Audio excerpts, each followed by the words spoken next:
Hi, I wanted to do an update on the second book that I'm writing. My first book was Custodians, and it was all about interconnectedness. And a lot of people were asking me, you're saying it's all interconnected, but is it one? Like, is it one system?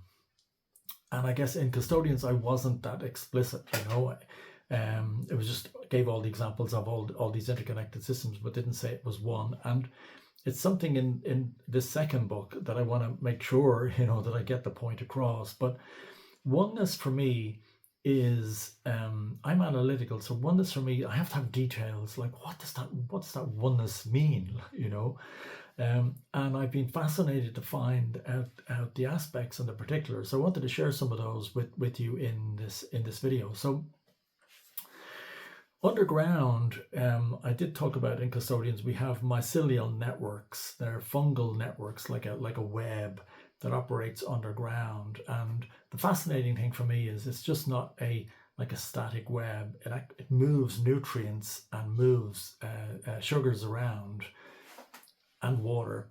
It attaches itself to the roots of trees, and so it takes sugars from the trees and gives the trees the water and nutrients. So there's a sharing going on with the network and trees.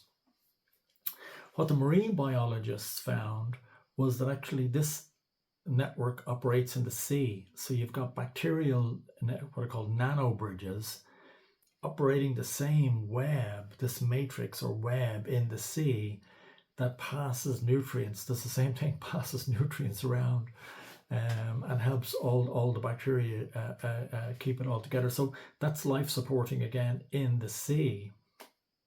What in our own biology we found was we have a fascia, and the fascia is a web inside our bodies that is interwoven in all the tendons, muscles, organs. Literally everything is wrapped in this fascia.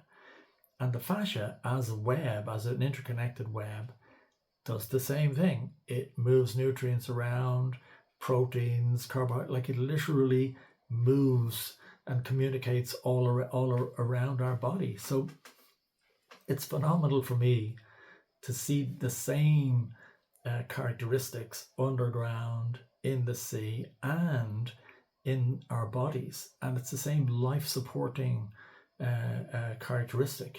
So what happens is we can look at these separately. So we can look at maybe the land biologists are looking at the mushroom networks underground, the marine biologists are looking at the sea nanobridges, and you've got doctors, medicine, looking at the fascia within our body. But if we step above all that and we look at all these together and we go, hold on a minute, all these systems, look at the pattern. All these systems have the same pattern.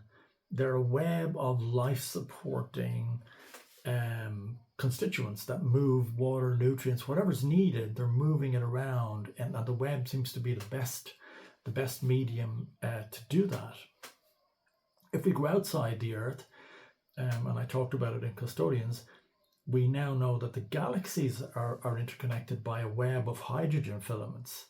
So actually it's not just on Earth, but also in the galaxies. It's not just dead space. All this is filled now. We know that it's filled with all these hydrogen filaments. We don't know, or we haven't discovered yet, if those hydrogen filaments have the same characteristics as the mushroom networks underground or the bacterial networks in the sea. It'd be hard to think that they're not doing something, that they're just static networks, that they're not supporting life. So that's fascinating for me to know that we, in our fascia, in our bodies, that life supporting web within our bodies is part of an overall system that is totally about interconnectedness. It's oneness, yes, but it's oneness in a life supporting way, in a web that supports life, continually moving things around. So there's an intelligence there that supports life that is phenomenally positive, I think, to know. And I'm delighted to get this research and as it builds, because a lot of this is very recent. The ocean the ocean nanobridges are very recent discoveries. So hope you enjoyed the update. I will keep in touch as I go along, as I get closer and closer to getting a finished manuscript. Let me know what you think, and I'll keep in touch as I go. Ciao for now.